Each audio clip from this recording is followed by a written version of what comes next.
Hello, everyone. Welcome once again to Monday Night Roundup here on Bloodbowl Live. We're here to go through the last week's fixtures in the AD Season 6. We've got 7 games to go through this week, and then we've got hundreds and thousands of things to tell you about. We're going to talk about merch, we're going to talk about another little side competition, and we've got the draw for the last 16 as well. So we've got so much to go through today, and I'm joined, as always, by my Roundup regulars, Tom and Scott. Gentlemen, thank you for coming back once again. All right. Evening, Christopher. Evening, sports fans. And we are joined this week by League Commissioner, ADBBL founder, multiple years runner-up, always the bridesmaid, never the bride, Mr. Scott Phipps with the Tottenham Hotspurs. Scott, thank you very much for joining us this week. Thanks for having me. We're all sipping from our merch mugs, which we'll talk a little bit about later. But we'll dive straight in for the first game of the week, which was the Buffalo Biggins versus Batfink Bloodletters. You're going to see a lot of the Buffalo Biggins and the Batfink Bloodletters this week. Firstly, well done to that group for getting all of their games in. There were a lot of games to get in in the last week, and they managed to get them all in. So a huge well done to them. Tom, we're going to be coming to you over and over again this week. And why don't you tell us how this one went? It obviously didn't maybe go the way you wanted it to, but after this game, things weren't over. So there were still options as this game came to an end. Yeah, so it's one of those things. I'm afraid I got absolutely pounded on this one.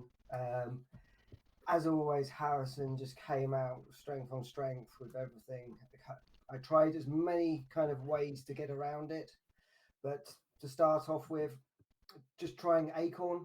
Acorn was an absolute superstar right at the very beginning. Managed to serve one of his big uns. So managed to get that off to a flying start. But after that, it was a bit downhill, unfortunately. My thralls and were injuring themselves, and also my throwers were injuring themselves as well, and failing regens. So it wasn't a happy kind of match, unfortunately for me. But well done to Harrison. As we all know, I'm not allowed to talk about any of Harrison's performances, and I will stick by that until the point that he is either champion or eliminated.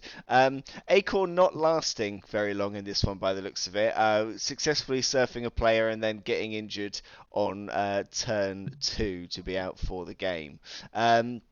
Inducement-wise then, obviously there was just about enough in it to take Acorn. So I guess we'll go to Hotspurs, Scott. When you lose a star player so early, it's normally quite painful. Is losing Acorn so early because he's so kind of cheap is not the right word, but because he's less expensive, less of a kind of immediate slap in the face, or is it as painful? No, I think it is still painful because, especially with Acorn, while he's cheap, he is irritating. Which is why whenever you take him, you'll find most opponents go out of their way to try and get rid of him quickly because he can just do so much damage. I haven't had. I've been lucky enough. The last game I had was the only time I got a star player. So normally it's an extra body, and with Acorn in a vampire team, I don't think it's that much of a problem. It's just a pain that you've lost a person that can just hit someone. So it can vary, but I don't think that would have actually had that much bearing on Tom's game. Obviously, I'm not you, Tom, and taking him is a reason, but yeah, I think it's just it. He occupied Harrison. I would have liked him to last longer than 2 turns, but I would have been too worried. Yeah, I agree. He was an extra annoyance for Harrison. I suspected that when he was checking out and seeing what his actual skills were. So he was a bit afraid of Titchy, Stunty, Dodge, claws plus Dauntless, and you can re-roll your Dauntless twice. So yeah, I'm definitely going to take him again at another time when I'm allowed to. I mean, I don't even try to hide my admiration for Acorn. I absolutely love him. I think he can cause havoc, and I mean he's in this game. It sounds like he's surfed someone early on before he's got off the pitch. One of the times I used him this season, all he did in the game was in two different instances, once in the first half, once in the second half, he did a 2 dice uphill block and got double both down and took the other player down to the ground and at least stunned them or at least freed up the ball. So I think in both instances he immediately went off stunned, but or KO, but it was to me, it was still worth it, even if he was only on the pitch for 4 turns. Scott, Gentleman Scott, I'll go for Hot Spew Scott and Gentleman Scott. That feels like the easiest way to switch between you both today. Gentleman Scott, after this game, I believe after this one, Harrison was confirmed as qualified. So this did cement his position in the last 16. This game wasn't the end for Tom's games, and we've got a couple more games coming up, which we'll go through for Tom's. Looking at the group, would you have? I can't remember if we did pick Harrison to be the first person who would confirm their qualification from this group. Were you surprised? Very. I thought it was a great performance by Harrison. Just going back to the Acorn conversation, I think you do yourself a disservice there, Chris. I think your admiration is more obsession. So I think therapies are available online. But in terms of the Harrison match here, this was the first time Harrison had actually been behind in his entire group campaign. So he was 2-1 down. Yes, he'd surfed everybody's favourite Squirrel. But to come back, you saw, what was it, Tom? Was it turn 12? Yeah, it was. So turn 12, and I think I put in the comments at the time what Harrison's response would be. So to come back with the Orcs, to get the 2-all, and to set himself up guaranteed and that top spot. I think you're looking at the wrong game, Scott. But we will come on. We will come on to the. That is the next game that we are going on. I mean, that is the next game we're going on to. So yeah, I mean, you're exactly right that in that 2-2 game, it was the first time that Harrison was behind so far this season. Sorry, Harrison, not to do yourself. Harrison was phenomenal. He was a god. Yeah, he set the benchmark. Let's move on now. Thanks. Well, the next game is another game in this group, and it was. I think Harrison was actually scared. Harrison was scared. I think Harrison was actually took it because Tom held him to a 0-0 draw in the first game. So in that group, I think Tom was the one that Harrison was most scared of, and it obviously turned out that Harrison just went, "Yeah, I'll get over that fear and annihilate him." But you did a thing in the first game which had to make Harrison think, and you're the one that held him up this season. So it's got to be congratulations on that. Yeah, well, he only had the 2 draws, and both of them were against vampires. So they may be his Achilles heel. Well, the second of those 2 draws is the next game, which we'll look at, which is Andy's Biting Bats versus the Buffalo Biggins. And it. I remember I was watching the feed of this one while I was working, and I was there was like a point where I thought where it suddenly turned. So Harrison took the lead in this one on turn 8. Turn 10, a touchdown by the Vampires. Very quickly, turn 12, a touchdown by the Vampires to suddenly be 2-1 up. It was. I just wasn't expecting this turnaround at all. Scott, you were at the shop watching this one as it came through. Andy's second touchdown from memory, there was a bit of fortune through a failed roll from Harrison to get that second touchdown to go 2-1 up. Yeah, so from the kick, he held the line nicely. Harrison decided to dodge out from the line, um, 1-into-1 on his dodge, went down. Andy had already broken through on a blitz and got down behind his lines, hypnogazed the guy, blitzed the guy off. For some reason, Andy chose to push the guy to the edge of the sideline, let the ball bounce off into the crowd for a random throw. If he'd just let it sit where it was, he could have picked it up and walked it in for a touchdown. But instead, it went off in the crowd. Fortune came back within two of his runner, who just picked it up. Was it his runner that picked up? Yeah, picked it up and rush in to score. So it's fortunate that the crowd threw it in right next to his player. And we'll see later that he got very fortunate for another crowd throw in that landed right next to his player. But it was fortunate. Harrison 1-into-1, and again later game we'll see another vampire 1-into-1. So it was fortunate, but then Harrison just like closed ranks and was like, okay, this is what I need to do, and just went and did it. Tom, you watching this game, see, as we said, Harrison qualified after the victory against you. This was the last game that Andy was going to play before your double header. Were you happy to see the draw, for it to be kept a little bit tighter? Because a win for Andy here would have made your life a lot more difficult on that double header. Yeah, absolutely. And now having played Andy, I'd be interested to see where his head was at when he lost his runner, one of his two runners in turn two, because he used them quite effectively in my two games against him, as you'll see. So, being down one runner, he came back quite strong, which is very impressive. And Scott, a 2-2 draw here for Andy. Very nearly a win, which would have made things a lot easier for him. But he still went into those final 2 days slightly ahead, in a slightly better position because of that victory over the Elves.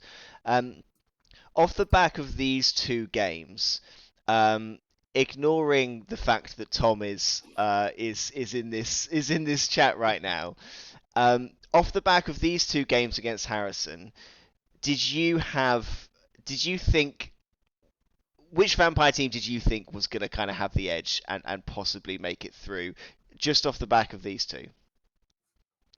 I can say whatever I want about Tom, so that's fine.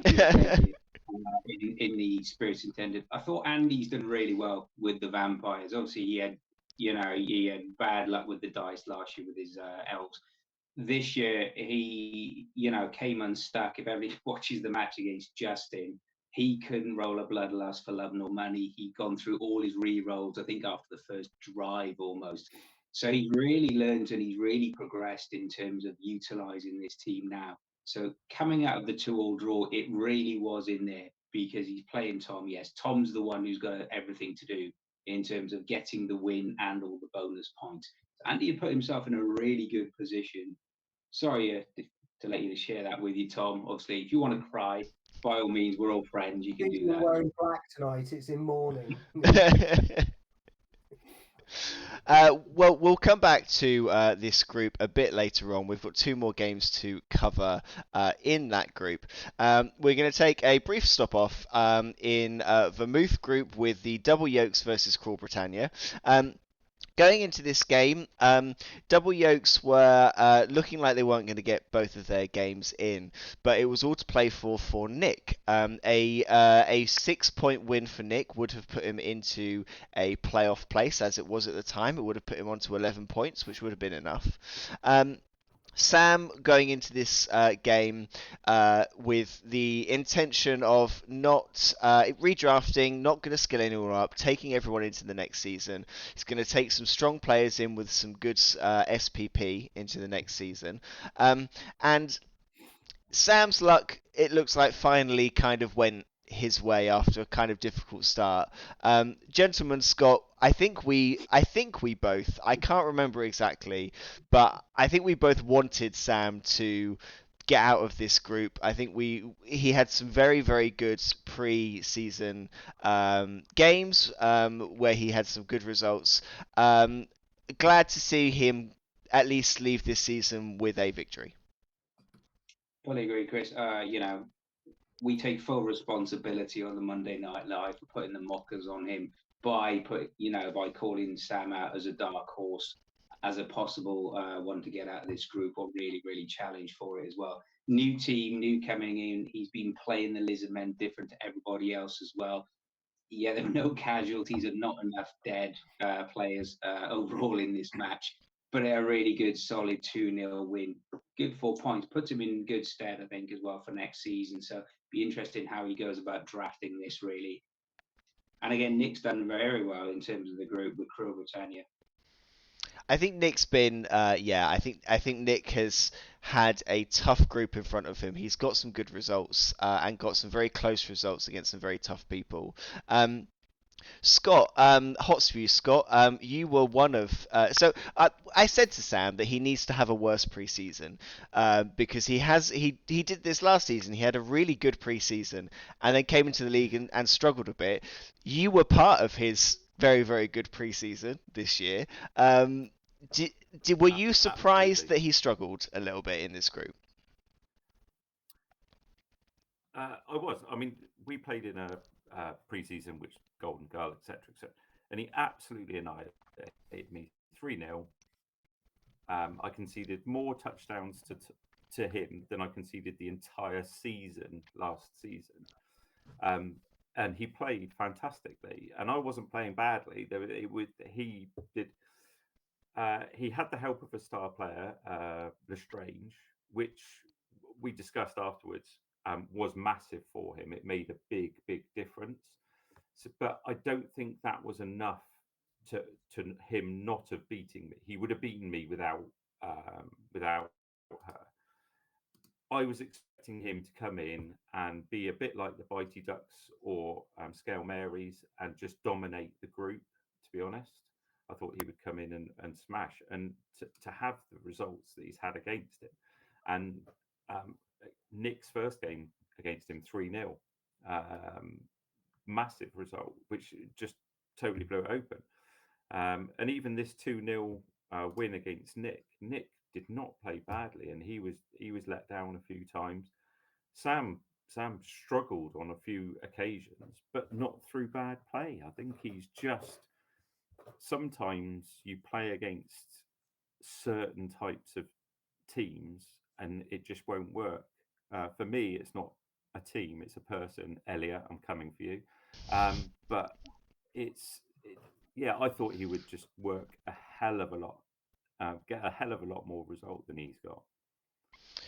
Tom, we've talked about Nick and his Underworld team. You played against it in the Gutter Bowl last season.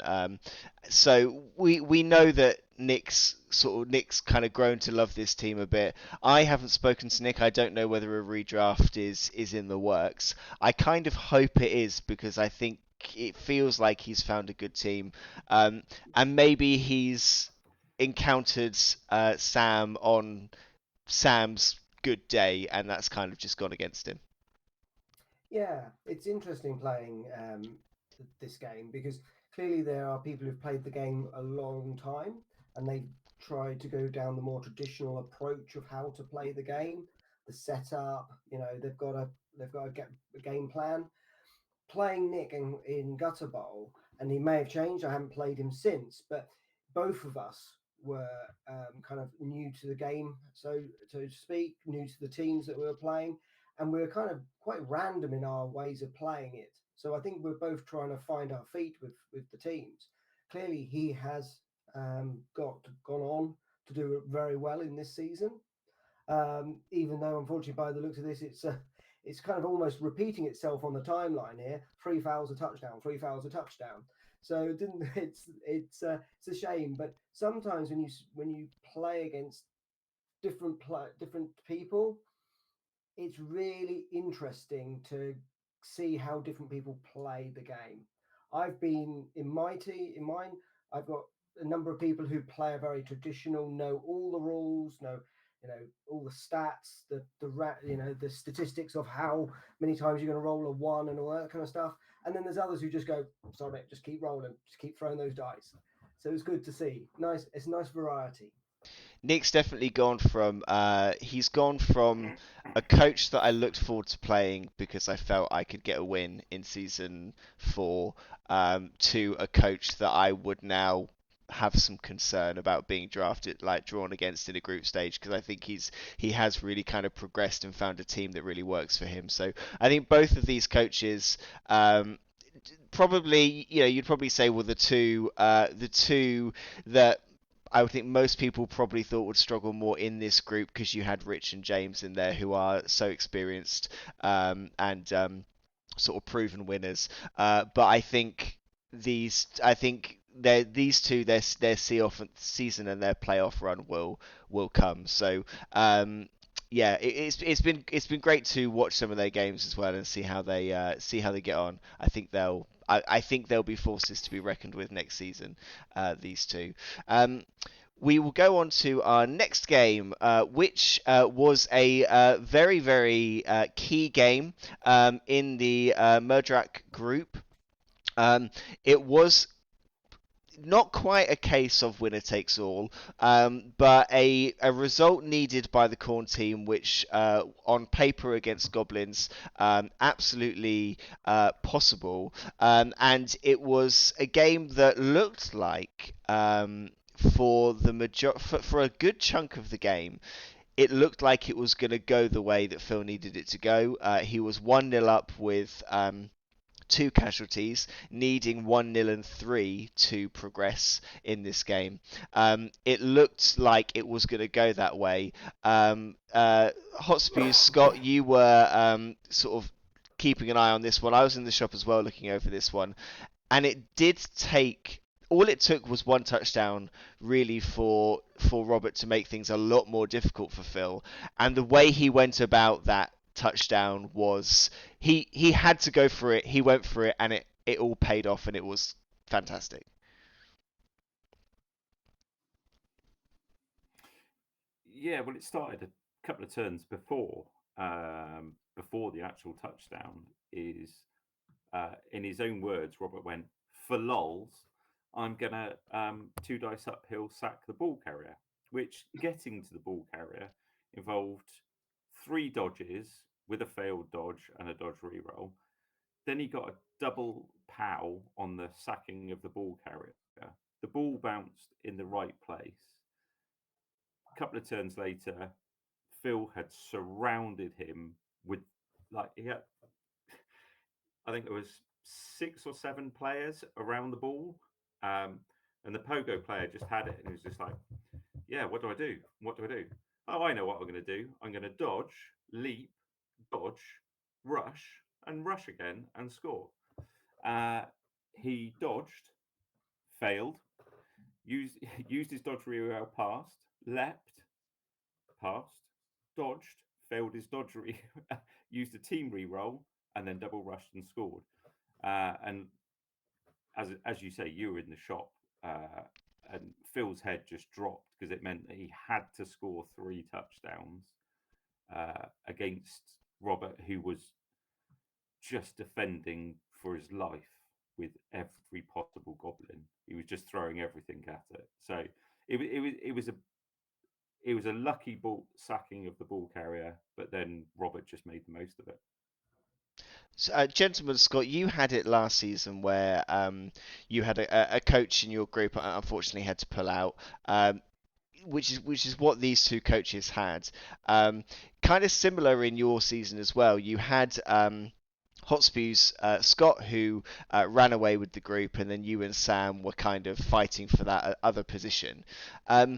It does kind of change your thought process a bit when you're not realistically looking at a wild card. You've got different coaches sometimes, a coach you're not expecting, playing different teams, coming in to fill in that gap. And yeah, it does change the way that you think, and does put even more emphasis on games like this, that are this kind of the 2 big stuck teams facing off against each other. It does. That's a really good point. Just before I answer that, Phil is in chat.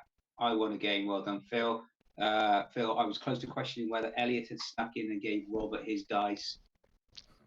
Who knows? But hey, well done, Phil. Anyway, in terms of when you play a team who, you came in and played Halflings last year, Chris. There's been a various Scott, you, Jane, and yourself, Chris, all came in and played the Amazons. So it's not as if there's a consistent pattern of coaching that these guys are playing against.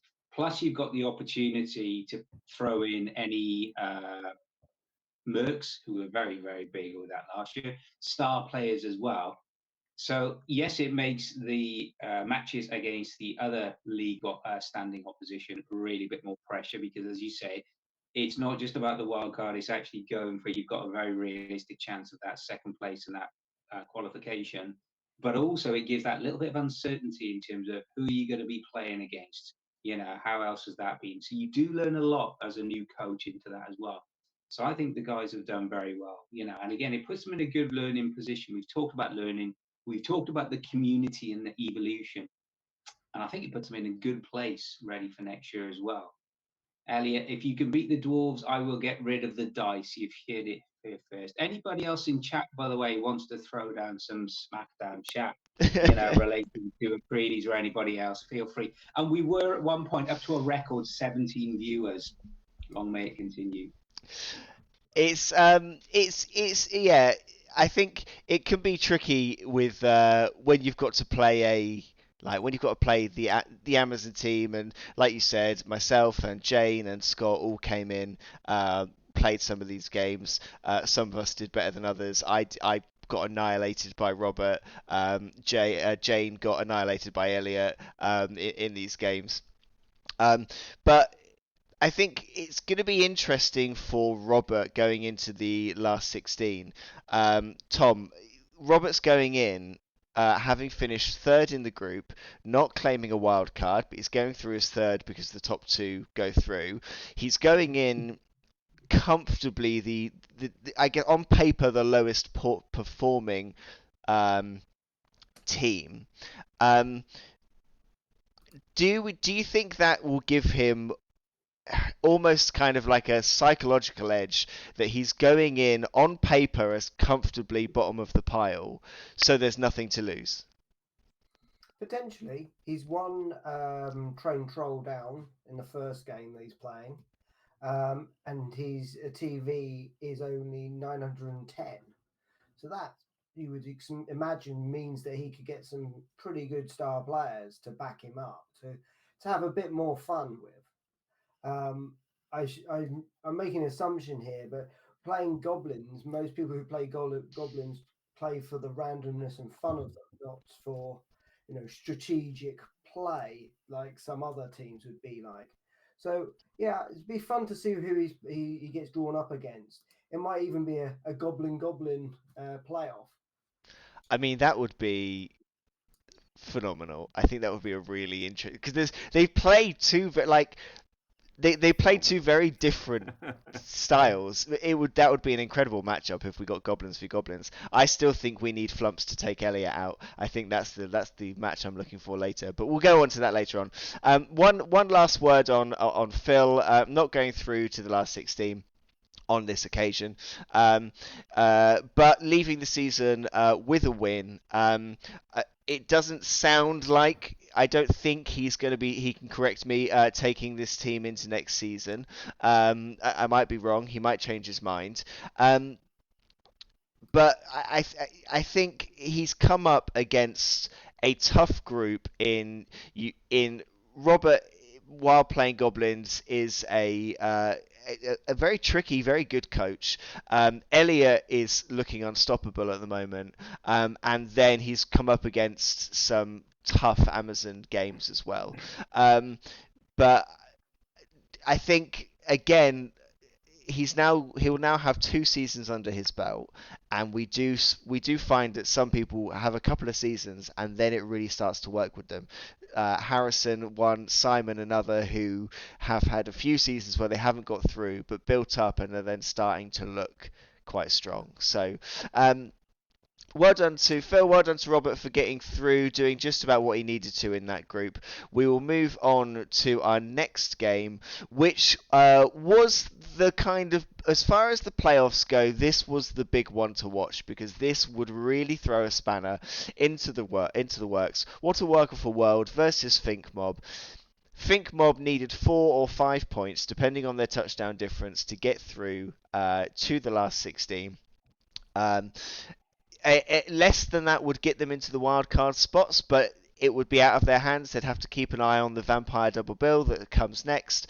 And Andy did what he needed to start with. He got that touchdown on turn 8, which wasn't easy. I was there for that touchdown, and it was very tight and scrappy, but he did manage to get it. But Tom, when you bring Morgenthau to the party, it does change the game, and the Orcs did enough. Yeah, absolutely. Every tournament I've been to so far, someone's bought Morgenthau, and no one wants to play them. He's such a threat. He's got all the right stats, and especially when you've got also backing up with Orcs as well, who are literally like weebles. They wobble, but they just don't fall down. So looked like it must have been a really tough game going on there. There's a few injuries, so yeah, but it seems like a good finish off in that division. The weather, very sunny, probably would have been harsher on the Orcs. I know Daryl relies on his thrower quite a lot. A very ballsy move by Daryl to foul was his thrower on turn 8 and get immediately sent off. And I know that he really does rely on that player. Gentlemen, Scott, Daryl leaving this season with 2 points from 2 draws, otherwise 4 losses.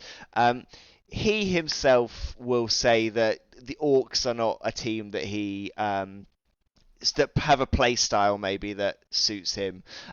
He had a really good performance with an Underworld team at the Welsh Championships a couple of weeks ago. I think we'll see Daryl back next season, and I think it sounds like if he goes your way towards the Skaven route, the Underworld route, he's going to be a bit more confident. You play Skaven. Do you think your play style is the quick teams? If you did what Daryl has done, came in with an Orc team or someone slower, do you think you would also struggle? Yes, probably. Going from a minimum of a movement 7 down to 6 and 5. What's the world coming to? I have to speak to Rich about getting some lessons on a 1-0 win, crawling up the pitch with a big cage. I thought Daryl did really well, actually, particularly in that second half. If we look at that, Andy at half time, yes, he was 1-0 up. He was having a few jitters. He was obviously, feeling the hype train, as he was calling it, especially from yourself, Mr. Coe, and all the excitement. So, yeah, I know Morg was on the pitch looking brutal as ever. So I think both players did really, really well. It'd be great to have Daryl back next season. If he's bringing his Underworld, I think that would be really good. Really, really good indeed. So, yeah, looking forward to it. Personally, if he's going down the Skaven route, yeah, the more rats, the merrier. And I know Scott, Coach Creedy's there. If there's more rats and more gutter runners, you can face plant into the pitch. That only makes him that little bit more happier. Is that a fair comment, Scott? There you go. Hot spew, Scott. Oh yeah, most definitely. So one thing that I do want to point out with these two is, like, you witness every game in the shop in one way or another that gets played, and two more kind of upbeat, having a great time, really going for it coaches. Like, just kind of the atmosphere at the side of the table was just so fun between the two of them. Like, it's really nice to kind of see, yeah, two coaches. There was so much at stake for Andy in this game, and the pair of them were just having a great time.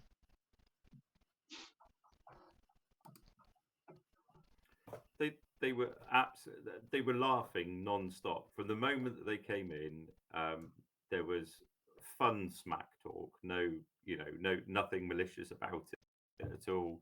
Andy was just like, "Oh my god, I can't cope. There's so much pressure on me," and I was like, "Yep, the entire league is wanting you to win this game, just because it's."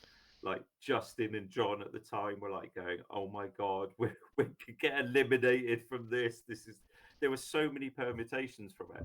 I don't think it put too much pressure on Andy, but during the whole game, they were just literally laughing. And Daryl is one of the best at doing that. If something goes wrong, he just laughs it off and goes, "Yeah, that's cool. Let's play on. It's Blood Bowl." And it's so good to see coaches doing that and enjoying the game. So yeah, all power of them. Well played, both coaches.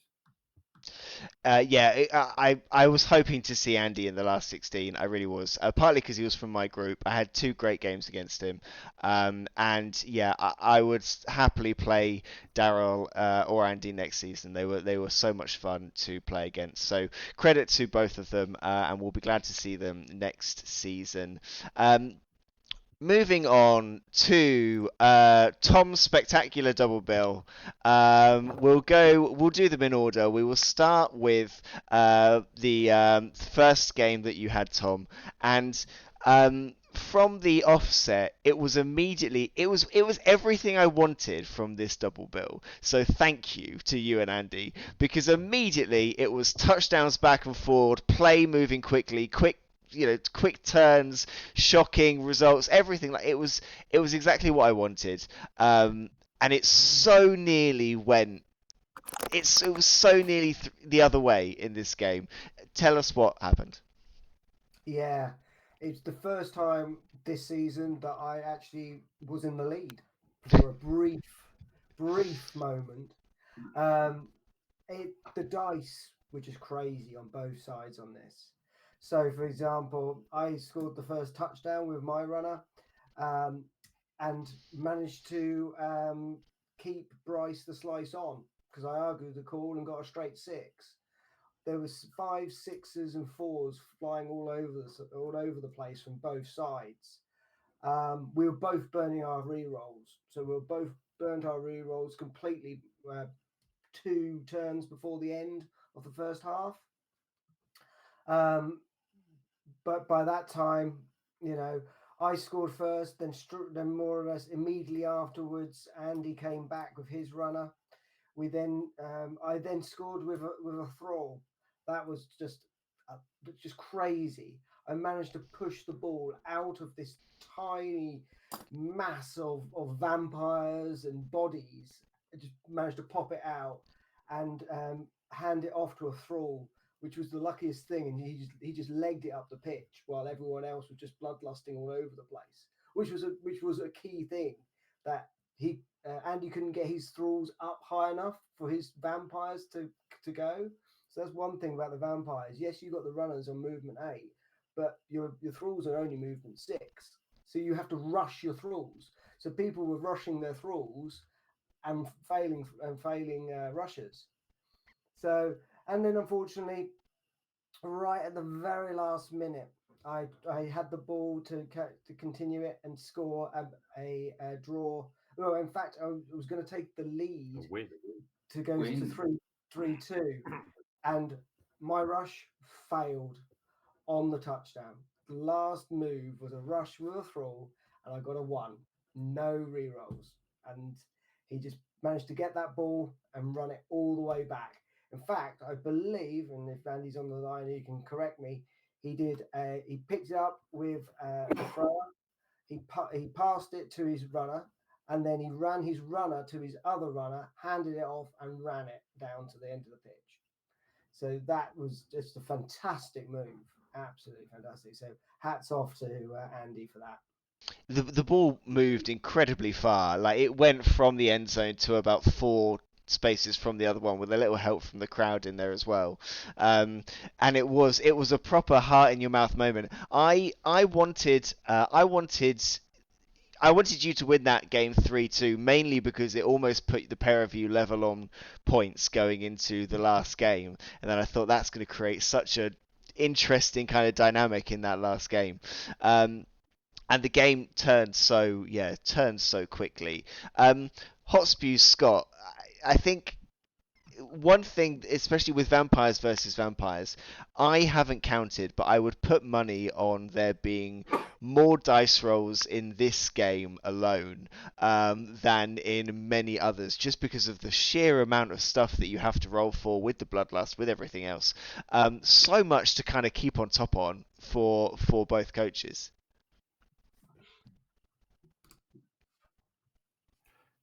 Masses. Yeah. Who's bloodlusting? Who's biting? Who's? I was watching, and I'm like, oh, man alive, how do you keep control? How do you keep track of who's doing what? So fair play. I know a couple of things were missed and went wrong, but there is a hell of a lot of dice rolls in there, and that's coming from a coach where if I face a vampire team, they're bloodlusting, they're foul appearancing, then they're doing all kinds of stuff, all kinds of bits and pieces like that. But to have two teams exactly the same doing it like that, it was yeah, that's a lot, and it was always going to happen. There was always going to be that one into a one and stuff in it, and Nuffle just, I mean that was what that game was why I love Blood Bowl. Everything about that game from both coaches was amazing. Somebody had to lose it. There was never going to be a draw in that game. It was always going to be a winner. Gentleman Scott, Andy wins this game. Sadly, this game eliminates Tom. It puts Andy on a good number of points, not needing too many to get into the wild card. Andy had a similar scenario last season where it went to his final few games and the wild card was on the cards there.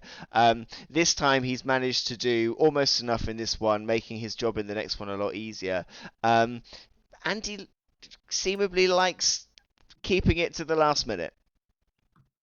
He likes to tease us all, does Andy, as well. And it was very noticeable from a coach's perspective. He seemed to relax a lot more as well in that last game. He really did tease. I mentioned earlier, he's really come along as a coach with these.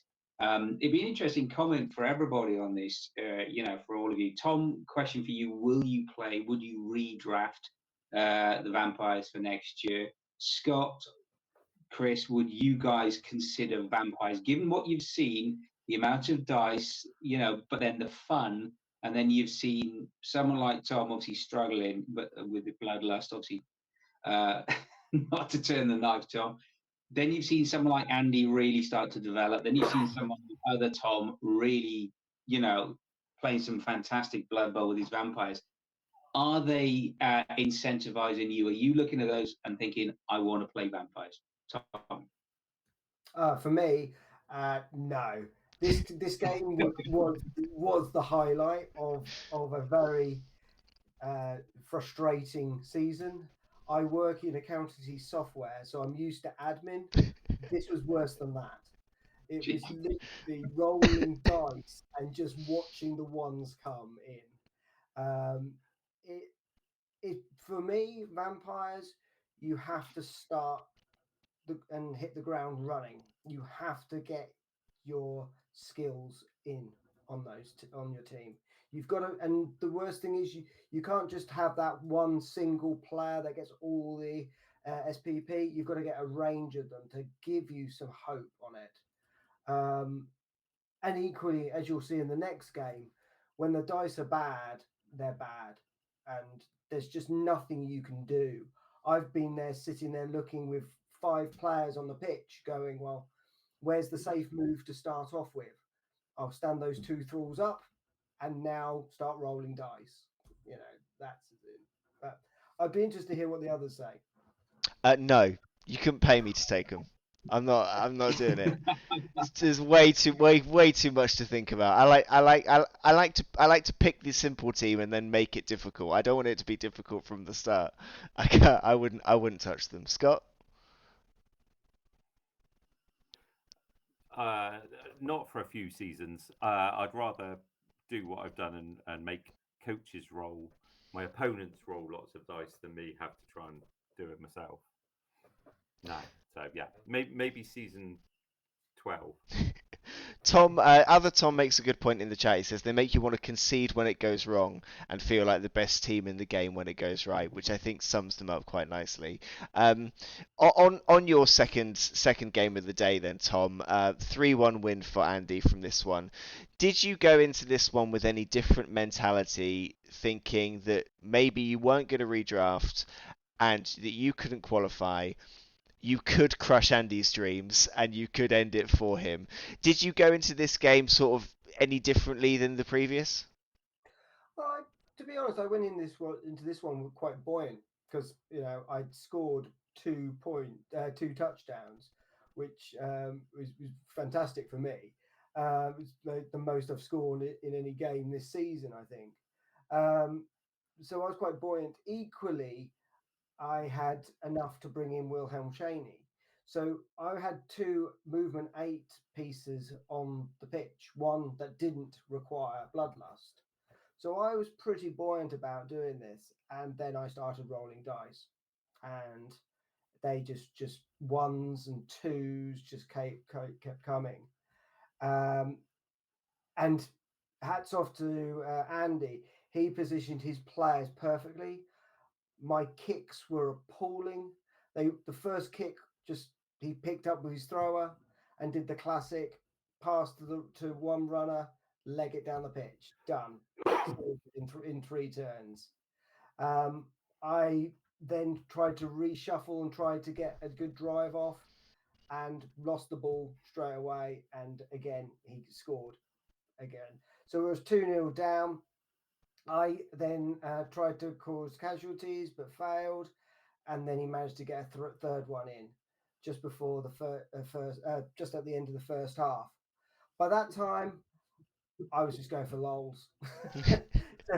so I burnt all my re-rolls in the first half, in the first turn of the first half, just trying to do something, and it was just ones after ones after ones. In fact, I think in the first turn of the first half, I burnt all my re-rolls, and I think I had 4 straight rolls of ones. So it was not a happy season, and but I managed to get a kind of consolation prize of a touchdown with Wilhelm at the end. Gentleman Scott, we've said this a few times. I think when the dice go wrong for you, they go wrong for you, and it does really hurt. And we've said that vampires, obviously there's more opportunity for that because there's more dice rolls that you're doing generally. Andy, however, Andy goes into this game needing a draw, comes out with it with a 3-1 win, and suddenly is finishing second in the group rather than taking a wildcard spot. A great result for him. He is. As Tips dropped off. Oh well. I think it's one of the lovely things about this game, Blood Bowl. The Kraken has really said it as when we described their touchdown earlier. Sometimes if you plan and you roll your dice exactly as the curse that hit Tom, you roll a 1, a re-roll, Nuffle says it's going to be a 1, you can guarantee. But then the times you're going, oh, this is it, YOLO, and then you just throw the dice, put yourself in the mindset, what would Chris Coe do? Just throw those dice around, and then all of a sudden, 6 up dodges, that's nothing. Interceptions, ask Scott and the Flums, all the good stuff that he did this year. And sometimes that is the fun of it, which is a great thing about this community. Andy, though, he's really come on strong. Very good double header. Be interesting from Andy's perspective, is he going to stick with vampires next year? There's quite a few in chats, talking about possibly vampires. Tom, we know for obvious reasons, other Tom. But people talking there about more stunty teams, Scott, and then halflings, of course, as well mentioned there from Justin. So really exciting time. But again, it's the community. We always talk about that. Community comes first, and that's what was a good thing about this. Well done, Andy, by the way. Yeah, great result for Andy there. We've lost Scott temporarily, but we will try and get him back on. I think I should be able to add him again shortly. Let's do that straight away. Let's see if that works. There we are.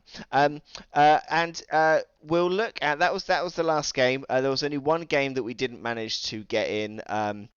which was the W Oaks versus OTFC. They had them into their game. Otherwise, we got all the other games through, which I think is 83 out of 84 fixtures. A really, really great turnaround of games.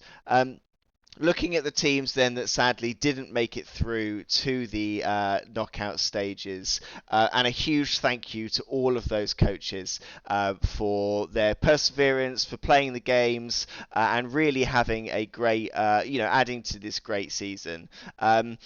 Scott, Tom, is there anyone here that you? I'm hoping we see them all again. Is there anyone that you think will be a force to be reckoned with next year? I think most of them will be. I think the quality of players is so high at the moment. It's anyone's guess as to who actually will go through. No one is an easy win. I don't believe. Your thoughts, Scott? Agree with you. And we talked about the experienced coaches and the relatively inexperienced coaches with only maybe 1 or 2 seasons under their belt. If a lot of these teams are redrafted as well, so Harry with his kid clubs as well, if Graham brings back his toxic runners as well, Sam with his double yokes, so people are starting to build their SPP for their players, but also their experience as coaches playing other people as well. So I think it'll give them that little bit of a boost, as they go into season 7. So I think it's going to be really exciting. Phil, he's put a comment in there. Is he going to redraft? Depends on redraft costs. Yeah, but I'm sure, Phil, we can, things can be, bribes can be used appropriately with the tour play organisers. Well, yeah, a huge thank you to all of those coaches. We hope to see you all again next season. We're still trying to get Scott back for the draw. While we do, though, we will get to the draw, I promise. I know that everyone's on waiting for the draw. We do want to tell you about what we've got planned for our usual Keep the Fun Going competition. This season, Blood Rush College Sevens is coming to the ADBBL.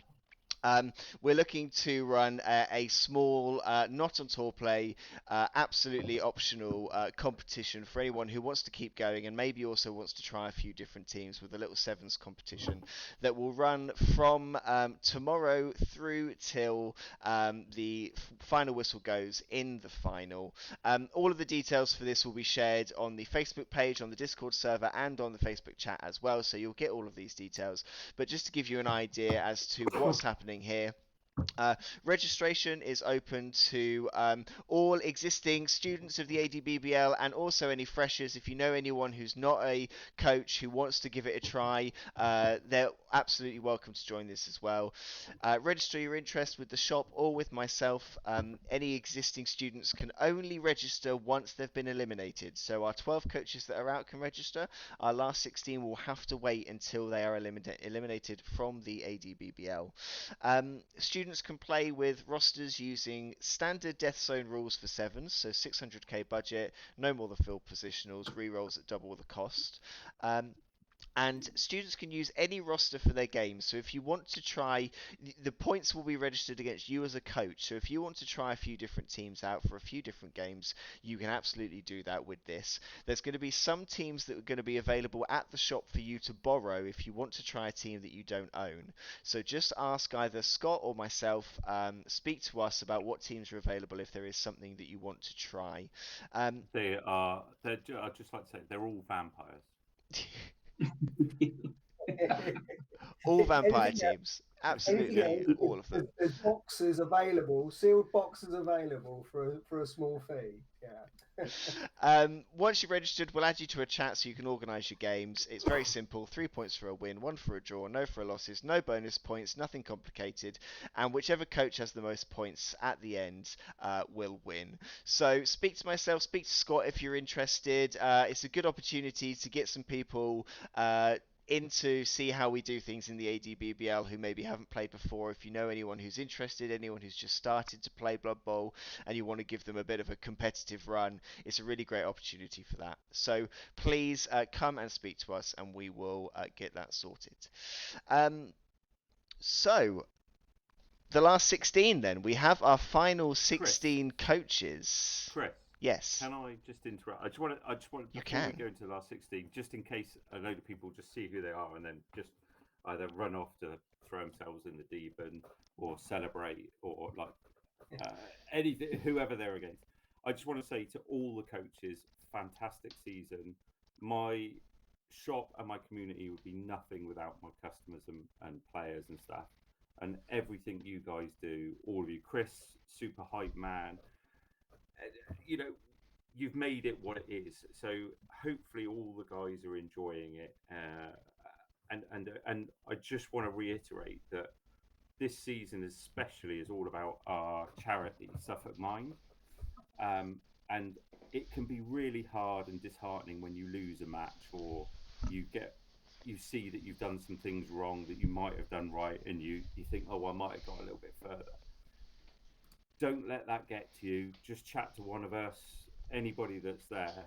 And the more we can raise for Suffolk Mind, the better. Chris told me earlier that we'd raised 212 quid so far. Let's see if we can get that more. One thing I want to put out there now, and it will run until the end of season wrap party, is I'm going to put an auction up for the next tournament that I take part in at Devon. So it starts at 20 quid for Suffolk Mind, and there will be stretch goals. The first person to donate 20 quid gets to pick the elf team that I will play at the tournament. There will be stretch goals for every 10 quid thereafter. They can pick the name of the team, only family friendly names, please, and the colour of the team if they want. So let's get as much as we can, and you'll have me playing elves. Now, what I'm hoping is no one will waste their money on me playing elves. But it's for a really good cause. So if somebody wants to do it, I'll get them, I'll paint them, I'll name them, and that will be my next tournament team at the next ADBBL game. So it runs from now, and the auction can go as high as it likes. You just got to tell Chris or me where you're going up to, and then at the wrap party for the season, we'll ask for the donation, and that will be the decision made. So let's try and get as much as we can for Suffolk Mind. Are we allowed to? I need to, Scott. Just on top of that, are we allowed to nominate teams for other coaches? Because after tonight, I'll pay for Chris to play vampires. So that's totally up to Chris. I don't think he would. I mean, what I'm doing is painful. Trust me, but it's there are more important things than elf hatred and that alone is a bad thing. So hopefully we'll get some. And I don't mind if it's one person, or if you all want to club together and chuck a fiver in each and keep getting it up there. I don't care where the money comes from for Suffolk Mind. But get me playing elves. Pick a name, pick a team colour, and if there's even more on there, and if anyone else can think of another stretch goal for it, we'll add that in as well. I'm sure there's some artistic people on the chat who will put like a nice church thermometer that we can put in our Barks and Dragons, maybe. Go for it. Go for it. Think Mob and Nick, if you want to get a hold of that, go for it. And equally, can we also just extend our thanks for providing such a great venue for the actual seasons that we played. It, as you say, it would be nothing without us, and it'd be nothing without you. So your shop has been an absolute joy to go in, and going in and hearing all the people having an absolute fantastic time, seeing other people playing other games, just turning their heads and coming over and saying, what's all this silly Blood Bowl thing all about, and getting involved has been an absolute joy. So thank you so much. No problem. And thanks to Chris for so much effort putting in and all of this, exactly what we're doing now. So brilliant on you. Well, enough of the pleasantries. We have a draw to do, ladies and gentlemen. Let's do it. Sorry, yeah, Chris is going to get in trouble for being overrunning. Sorry. We have our 16 teams ready to find out who their opponent is going to be.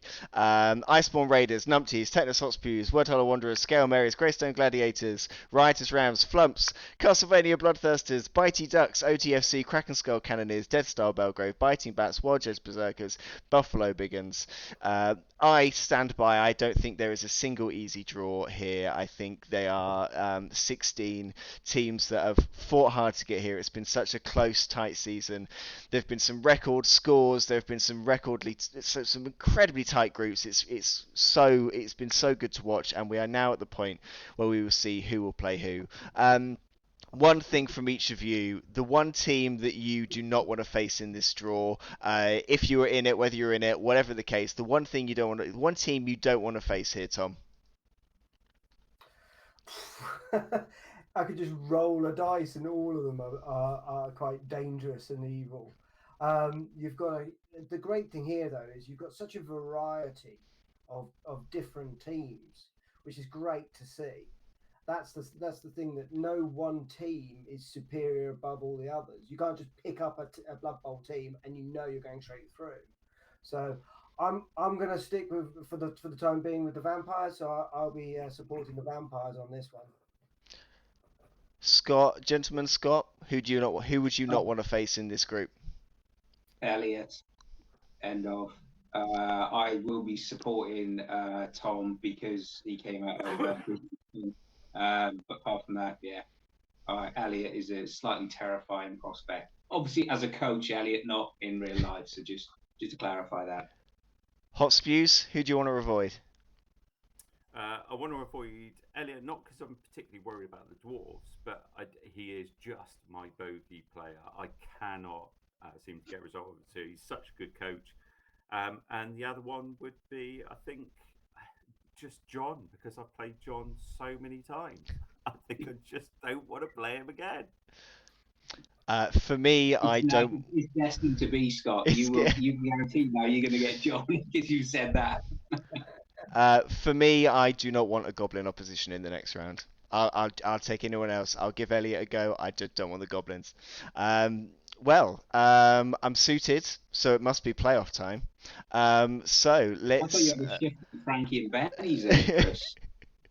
Let's have let's do this. We're going to do it absolutely live on here. We've got everything set up to go. So, here we go. Iceborne Raiders in the draw. Greystone Gladiators in the draw. Castlevania Bloodthirsters. Tetanus Hot Spews are there as well. OTFC. Buffalo Biggins. Wordhollow Wanderers. Numpties. Biting Bats. Scale Marys. Dead Star Belgrave. Bitey Ducks, Kraken Skull Cannoneers, Flumps, Riotous Rams, and the Wild Jets Berserkers. That is our 16 teams. Now, as we said before, we are doing it based on group, and it is based on performance, but we do not know what that means under tour play. We have tried to figure it out. We do not know. People could play who they played in the group stage, because there's no guarantee that it will avoid that. This is what tour play deems is best performing versus worst performing. We think it is entirely in their hands. Let's go. So we have Scale Marys versus Kraken Skull Cannoneers. Bitey Ducks versus the Flumps! No! Buffalo Biggins versus the Biting Bats, a repeat of their group game. Wordhollow Wanderers are against Dead Star Belgrave. Riotous Rams versus the Iceborne Raiders. That's a fixture and a half. Castlevania Bloodthirsters versus Tetanus Hot Spews. And the Numpties versus OTFC. World's Edge Berserkers versus the Greystone Gladiators. Wow. Okay, right. Firstly, I need to calm down.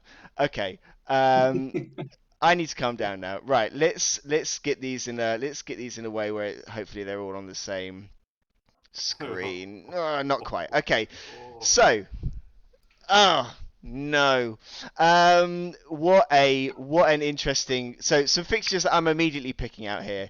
Riotous Rams versus the Iceborne Raiders are two-time champions facing off in the last 16. Wow. That is going to be a hell of a game. That is going to be that's going to be a huge game. James playing the numpties again. They played last season, so another one. I mean, looking at the draw, those are the two that are jumping out at me as the two fixtures that I absolutely cannot wait for. Tom, what are you looking at? Straight off your playoffs going through, there'll either be goblins or lizards because both are playing one or the other. It is Lizards v Goblins and Lizards v Goblins, who will then play the winners will play each other. Yeah, that's yeah. Yeah, and Scott, Hotspur Scott, you may still be playing John if you get through. You don't get through Vampire. Yes, that's a very good shout, Scott. You will be against either John or Rich in the quarterfinals. Just ridiculous. The question being, and I'll put this to Gentleman Scott, which one of those would you want to be in? Which do you think's the easiest path through to the final? That's a bad question. That is, Tom. I just like to be there. I think it's just this stage. You just got to go all for broke. I think it's going to be an interesting one for Jamie and the Dwarfs against the Elves, particularly if at the bottom there Justin is going to be redrafted. I'm really looking forward to seeing James and his Ogres against Elliot. That's going to be an interesting conversation. So, yeah, but I think at this stage of the contest, you've got 16 very, very good coaches here. So, yeah, just be pleased to be at that stage, something to aspire to for next season. Am I right in saying that all the previous winners of the seasons are in the lower half and they'll be playing against themselves all the way through to the semis? Yep. Yeah.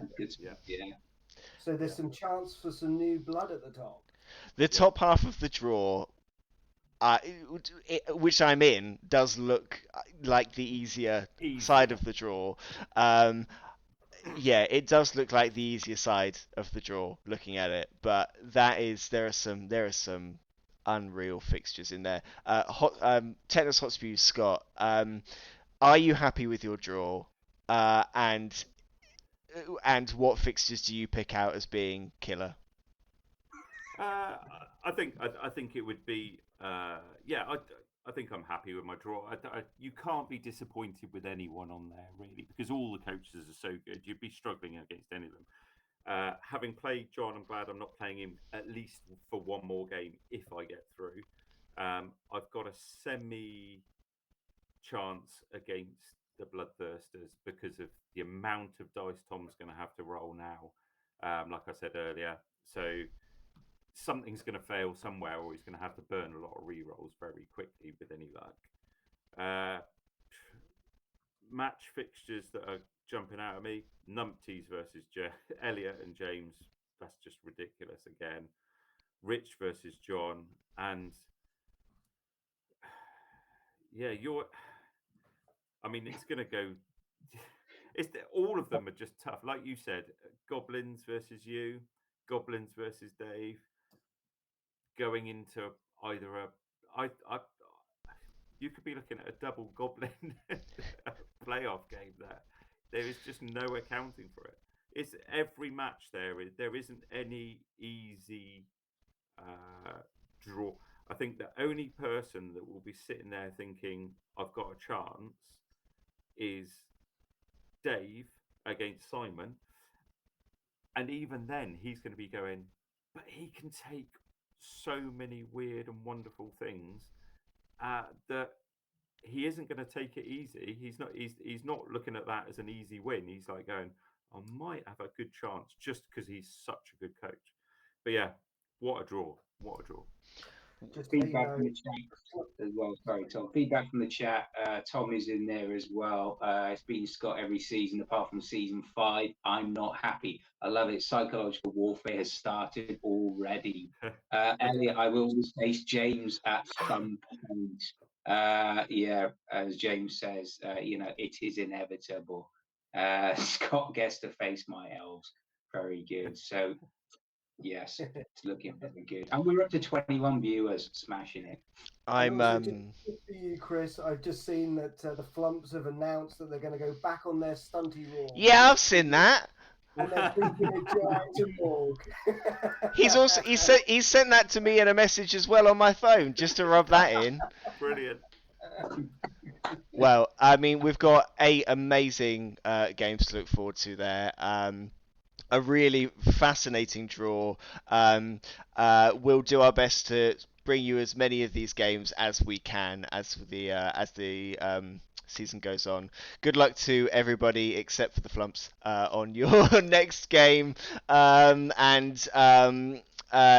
good luck to. Now I'm seeing Scott pop up in the chat, and it's making me scared. He's going for me. Before we end it for today, just a little reminder. We've got loads of tournaments happening around Suffolk and East Anglia coming up. We'll get some more details on Death of the Demon 2 that's coming later in the year, the Ipswich Classic as well. The Subterranean Showcase number 2 as well, that's happening later in the year. Have a chat with Justin about that one if you're interested. We've got the East Anglian Derby that will be coming as well. So loads of tournaments. Keep an eye out for any news on those if you want to play more Blood Bowl. That's it. We know the draw, we know the last 16, we know who is playing who. Some people are happy, some people aren't. Some of us are going to go back on our not drinking on a Monday night rule and grab a beer from the shed. Thank you very much to our Roundup regulars, Tom and Scott. Thank you so much for joining us as always. Thank you to Mr. Phipps for joining us this week as well. Good luck in your last 16 game. Good luck to all of our coaches, and we will see you next Monday, where we will see who has gone through to the last 8. See you then.